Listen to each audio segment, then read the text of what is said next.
രാജ്യം ലോക്സഭാ തെരഞ്ഞെടുപ്പിലേക്ക് നീങ്ങവേ രണ്ടാം നരേന്ദ്രമോദി സർക്കാരിന്റെ അവസാന സമ്പൂർണ്ണ മന്ത്രിസഭാ യോഗം ഇന്ന് ചേരും. സുഷമ സ്വരാജ് ഭവനിൽ രാവിലെ 10:30 ആരംഭിക്കുന്ന യോഗത്തിൽ മന്ത്രാലയങ്ങളുടെയും മന്ത്രിമാരുടെയും പ്രവർത്തനം വിലയിരുത്തും. കേന്ദ്ര സർക്കാർ പദ്ധതികളുടെ നടത്തിപ്പ് യോഗത്തിൽ അവലോകനം ചെയ്യും. വിവരങ്ങളുമായി ജിഷ്ണു കൃഷ്ണൻ ചേരുന്നുണ്ട്. ജിഷ്ണു, എന്തായാലും തിരഞ്ഞെടുപ്പ് ഷെഡ്യൂൾ പ്രഖ്യാപിക്കാൻ ഇനി കുറച്ച് ദിവസങ്ങളിൽ, പക്ഷേ 1-2 ആഴ്ച മാത്രമേ ബാക്കിയുള്ളൂ തിരഞ്ഞെടുപ്പ് കമ്മീഷൻ.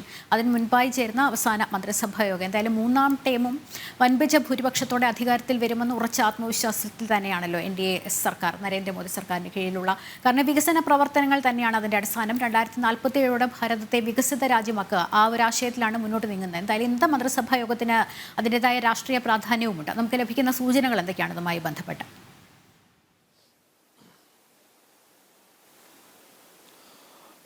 ലക്ഷ്മി, തീർച്ചയായും ഏറെ രാഷ്ട്രീയ പ്രാധാന്യമുള്ള മന്ത്രിസഭാ യോഗം തന്നെയാണ് ഇന്ന് രാജ്യ തലസ്ഥാനത്ത് നടക്കാനിരിക്കുന്നത്. രണ്ടാം നരേന്ദ്രമോദി സർക്കാരിന്റെ അവസാനത്തെ സമ്പൂർണ്ണ മന്ത്രിസഭാ യോഗം തെരഞ്ഞെടുപ്പ് പ്രഖ്യാപിക്കാനിരിക്കുകയാണ്. ലക്ഷ്മി സൂചിപ്പിച്ചതുപോലെ അടുത്ത ആഴ്ച മാർച്ച് 2ാം വാരത്തിന് ശേഷം ഏത് സമയവും, അല്ലെങ്കിൽ 2ാം വാരത്തിന്റെ അവസാനത്തിൽ ഏത് സമയവും തെരഞ്ഞെടുപ്പ് പ്രഖ്യാപിക്കാനുള്ള നീക്കത്തിലാണ് ഇപ്പോൾ കേന്ദ്ര തെരഞ്ഞെടുപ്പ് കമ്മീഷൻ ഉള്ളത്. അതിനു മുൻപായി ചേരുന്ന അവസാനത്തെ സമ്പൂർണ്ണ മന്ത്രിസഭാ യോഗമാണ്. അതിലൊന്ന് ഈ മന്ത്രിമാരുടെ പ്രവർത്തനങ്ങൾ സംബന്ധിച്ചൊരു വിലയിരുത്തൽ ഈ മന്ത്രിസഭാ യോഗത്തിൽ ഉണ്ടാകും. ഒപ്പം നിലവിലെ കേന്ദ്ര സർക്കാർ പദ്ധതികളുടെ നടത്തിപ്പ്, അതിൻ്റെ പുരോഗതി, അത് ഏത് രീതിയിൽ മുൻപോട്ട് പോകുന്നു, പൂർത്തിയായിട്ടുള്ള കേന്ദ്ര പദ്ധതികൾ, ഈ ഒരു കാലയളവിൽ പൂർത്തിയായിട്ടുള്ള കേന്ദ്ര പദ്ധതികൾ, അത് സംബന്ധിച്ചൊരു വ്യക്തമായിട്ടുള്ള അവലോകനം ഈ മന്ത്രിസഭാ യോഗത്തിൽ നടക്കും എന്നുള്ളതാണ് മനസ്സിലാക്കുന്നത്. മറ്റൊന്ന്, മൂന്നാം തവണയും അധികാരത്തിലേറും എന്ന 100% ആത്മവിശ്വാസത്തോടു കൂടിയാണ് കേന്ദ്ര സർക്കാരിൻ്റെ പ്രവർത്തനങ്ങൾ മുൻപോട്ട് പോകുന്നത്. അതുകൊണ്ട് തന്നെ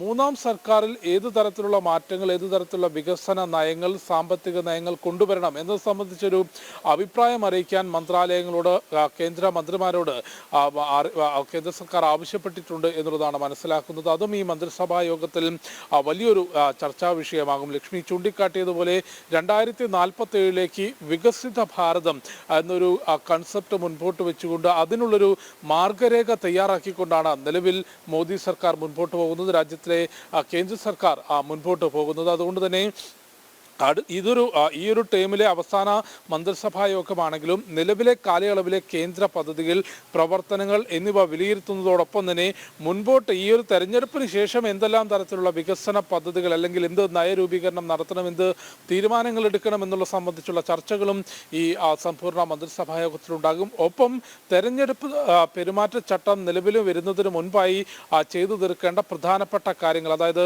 തെരഞ്ഞെടുപ്പ് പ്രഖ്യാപിച്ചു കഴിഞ്ഞാൽ പിന്നീട് സർക്കാരിൻ്റെ പ്രവർത്തനങ്ങൾക്ക് വലിയ രീതിയിലുള്ള നിയന്ത്രണങ്ങൾ, അല്ലെങ്കിൽ ഈ പ്രഖ്യാപനങ്ങൾക്കും പുതിയ പദ്ധതികൾക്കും അല്ലെങ്കിൽ പുതിയ വികസന പദ്ധതികൾക്ക് അംഗീകാരം നൽകുന്നതിനുമെല്ലാം തന്നെ നിയന്ത്രണങ്ങൾ ഉണ്ടാകും. അതുകൊണ്ട് തെരഞ്ഞെടുപ്പ് പെരുമാറ്റച്ചട്ടം നിലവിൽ വരുന്നതിന് മുമ്പ് ചെയ്തു തീർക്കേണ്ട അല്ലെങ്കിൽ ഉത്തരവിടേണ്ട പ്രധാനപ്പെട്ട കാര്യങ്ങൾ സംബന്ധിച്ചുമുള്ള ചർച്ചകൾ, അത്തരത്തിലുള്ള കാര്യങ്ങളായിരിക്കും ഇന്ന് ഡൽഹിയിൽ ചേരുന്ന അവസാനത്തെ രണ്ടാം നരേന്ദ്രമോദി സർക്കാരിൻ്റെ അവസാനത്തെ സമ്പൂർണ്ണ മന്ത്രിസഭാ യോഗത്തിൽ ഉണ്ടാകുക. നമുക്കറിയാം, ഇന്നലെയാണ് BJPയുടെ ആദ്യഘട്ട സ്ഥാനാർത്ഥി പട്ടിക പ്രഖ്യാപിച്ചിട്ടുള്ളത്. നിരവധി കേന്ദ്രമന്ത്രിമാർ ആദ്യ പട്ടികയിൽ തന്നെ ഇടം പിടിക്കുകയും ചെയ്തിട്ടുണ്ട്. പലരും ഇന്ന് ഈ ഒരു മന്ത്രിസഭാ യോഗത്തിന് ശേഷം തിരിച്ച് അവരവരുടെ മണ്ഡലങ്ങളിലേക്ക് പോയി പിന്നീട് തെരഞ്ഞെടുപ്പ് പ്രചാരണ പ്രവർത്തനങ്ങളിൽ മുഴുകും എന്നുള്ളതും മനസ്സിലാക്കുന്നുണ്ട്. ലക്ഷ്മി, ജിഷ്ണുവാണ് വിവരങ്ങൾ നൽകിയത്.